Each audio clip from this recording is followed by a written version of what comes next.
This book is called No Bigotry Allowed, Losing the Spirit of Fear. My name is Ron Bonner and I'm the author of this book. What this book looks at is the historical tensions, racial tensions in the United States.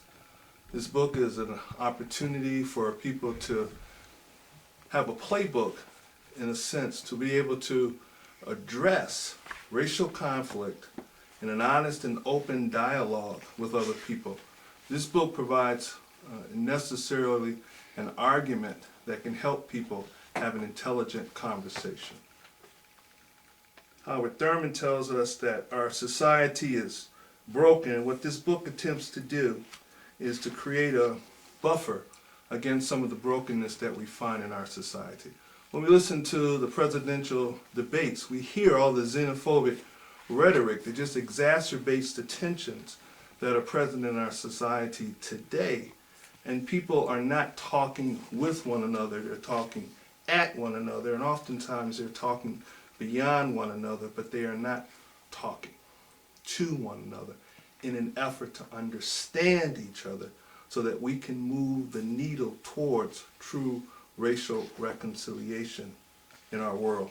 This book, I'm reading from the introduction. The book aims to provoke and promote honest conversation. This book is an effort toward making the conversation real by exploring the pain, creating an understanding of our different social locations, and creating a common ground or playbook for conversation between all people of color. The hope is that this will result in moving the needle of honest conversation from denial to resolution. Often the healing process involves pain. To heal a broken bone, the bone often has to be rebroken. For some persons, surgery is often required to heal ailments, and radiation treatments and its side effects is often needed to heal cancer. Some illnesses require a combination of treatments to be more effective. Racism, white supremacy, and bigotry are illnesses that plague our society and require a steady regimen of correction that is not sugar-coated or always pleasant to swallow. The result will be a real conversation and healing that can take place employing honest dialogue, stripped of the myths and defenses. Real conversation is a two-way street. It will have to have some give and take. The continuing concept of modern-day racism is a prime example of a system of oppression and reward.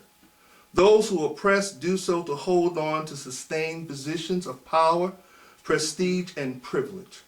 Racism continues to find ways to control and obstruct the equality of black people in our society. Racism is the structural or systemic power that, when applied, oppresses or denies access to the benefits of institutions based on race. Racism is not merely disliking someone of another color. Today, too many people confuse dislike, bias, personal discrimination, prejudice, or even bigotry with racism. Racism is a social construct based on institutionalized and systemic power for the purposes of control of the resources, authority, and influence within our society.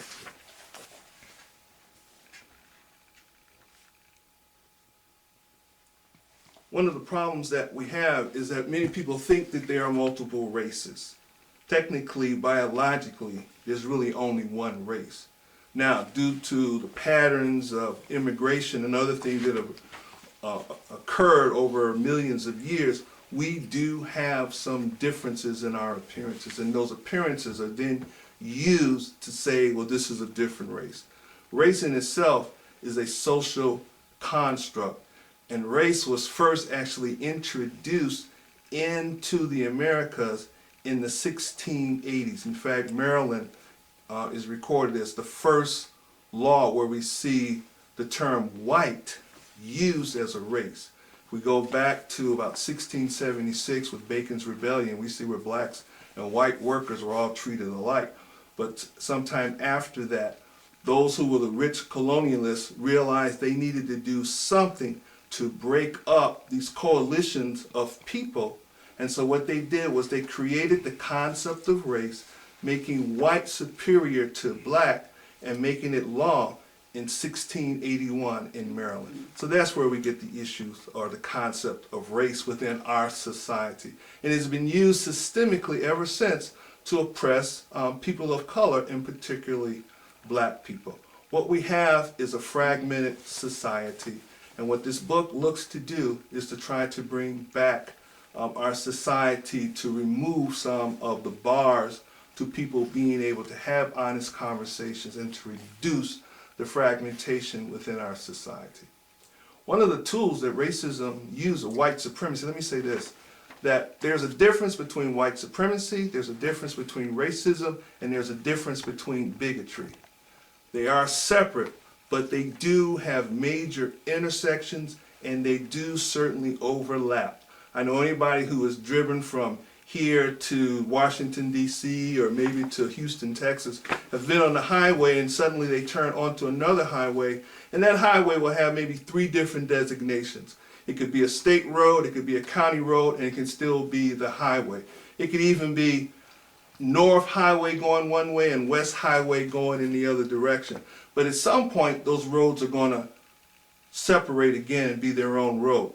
Racism, white supremacy, and bigotry, they are separate, but they do overlap, they do intersect. Albert Einstein says, unless you are supplying the right solution to the right problem, you'll never be able to solve it.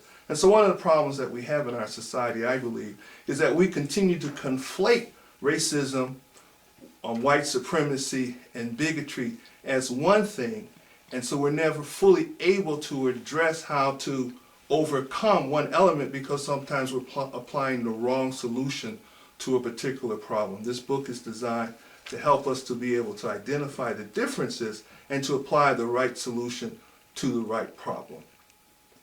One of the things that this basically says is, again, this goes back to Howard Thurman saying that we have an identity crisis in our society. People identify themselves as being superior to other people when they are not superior. White supremacy, which is a notion, which in a sense to me is a mental illness, would have gone away if it had not been for the end of Reconstruction in 1877. Black people were doing very well in the 1863s and 70s right after slavery. Black people started doing well. I mean, we had more people elected to the halls of Congress and to the Senate than we have even today, who were black people. But in 1877, with the Hayes-Tilden Compromise, when the federal troops were removed from the South and we had the institution of Jim Crow, black people started doing poorly again. White supremacy is a notion. If it hadn't been for the systemic issues of racism, white supremacy, the notion of feeling, which is a mental illness, feeling superior would have gone away. Racism is that institutionalized system of power that allows white supremacy to exist. 1936, when Jesse Owens won those 4 gold medals, it's a further example that white supremacy does not exist, but if it had not been for racism, again, white supremacy would have gone away. But bigotry is what fuels white supremacy and racism. This book, which you can get on Amazon, or from local bookstores, looks at those issues. It looks at the differences between racism, white supremacy, and bigotry. It looks at how we can provide a solution. It looks how white supremacy has employed a pedagogy to maintain itself that too many of us buy into, and it looks at ways in which we can combat that pedagogy by providing an alternative narrative to the one that is so common, which is destructive and oppressive to black people. Thank you.